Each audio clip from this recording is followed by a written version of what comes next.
ഞാൻ റീമ. ഞങ്ങളിന്ന് വന്നിട്ടുള്ളത് ഒരു എക്സ്പെരിമെന്റ് നിങ്ങളുടെ മുന്നിൽ കാണിച്ചു തരാൻ വേണ്ടിയാണ്. പിന്നെ ഈ ഒരു ഫ്രൈഡേ ലാബിന്റെ കാര്യം പറയുകയാണെങ്കിൽ ഈ വർഷത്തെ ആദ്യത്തെ ഫ്രൈഡേ ലാബാണ്. ഞങ്ങളിവിടെ ചെയ്യാൻ പോകുന്ന എക്സ്പെരിമെന്റ് എന്ന് പറയുന്നത് വാട്ടർ ഓഫ് ക്രിസ്റ്റലൈസേഷൻ എന്ന് പറയുന്ന എക്സ്പെരിമെന്റ് ആണ്. സോ അതിന് നമുക്ക് ആവശ്യമുള്ളത് കോപ്പർ സൾഫേറ്റ്. ഈ കോപ്പർ സൾഫേറ്റിന്റെ കളർ ഒന്ന് കാണിച്ചു തരാം ആദ്യം.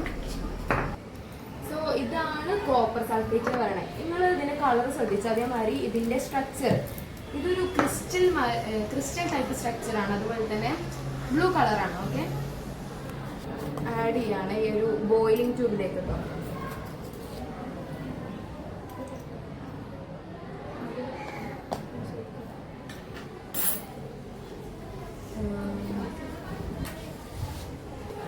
ഇതിലെന്തെങ്കിലും വ്യത്യാസം വരുന്നുണ്ടോ എന്ന് നിങ്ങൾ പറയണം കേട്ടോ.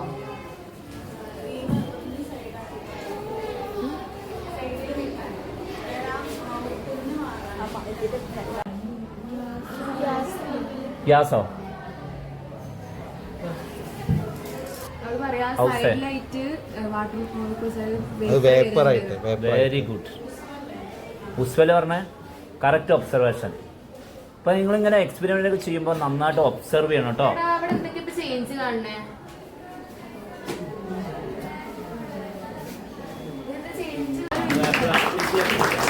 ഒരു ക്വസ്റ്റ്യൻ ചോദിക്കട്ടെ, ഇതിന്റെ കളർ മാറാനുള്ള കാരണം എന്താ? നിങ്ങൾക്ക് എന്തെങ്കിലും ഒരു ഇതുണ്ടോ, ക്ലൂ ഉണ്ടോ? ആർക്ക് പറയാം എന്തുകൊണ്ടാണ് ഇതിന്റെ കളർ മാറാനുള്ള കാരണം? ചൂടാക്കിയപ്പോൾ നമുക്ക് മനസ്സിലായി. പക്ഷെ എന്നാലും ഒന്ന് ആലോചിച്ച് നോക്ക്. ശരിക്കും അതാണ് വാട്ടർ കണ്ടന്റ്. അതായത് ഇതിലുണ്ടായിരുന്ന വാട്ടർ മോളിക്യൂൾസ് ഒക്കെ റിമൂവ് ആയി. നമ്മൾ ഹീറ്റ് ചെയ്ത സമയത്ത് ഇതിന്റെ വാട്ടർ മോളിക്യൂൾസ് ഒക്കെ റിമൂവ് ആയി. അതുകൊണ്ടാണ് ഇതിന് കളർ മാറാനുള്ള ഒരിത് റീസൺ വന്നത്. പിന്നെ സോ ഈ വെള്ളം ഞാൻ ഈ വൈറ്റ്, അതായത് ആൻഹൈഡ്രസ് കോപ്പർ സൾഫേറ്റിക്ക് ആക്കുകയാണേ. അത് പിന്നെയും ബ്ലൂ ആയി. കാരണം എന്താ? ഇതില് അവർക്ക് പറയാം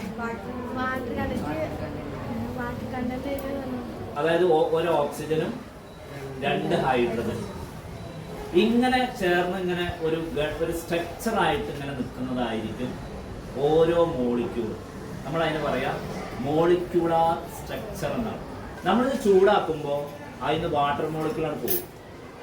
വാട്ടർ മോളിക്യൂളാണ് പോയി കഴിഞ്ഞാൽ അതെന്തായി? വേറെ ഒരു സ്ട്രക്ചറായില്ലേ? ആ സ്ട്രക്ചറാണ് കളർലെസ് ആയിട്ട് നമുക്ക് കാണുന്നത്.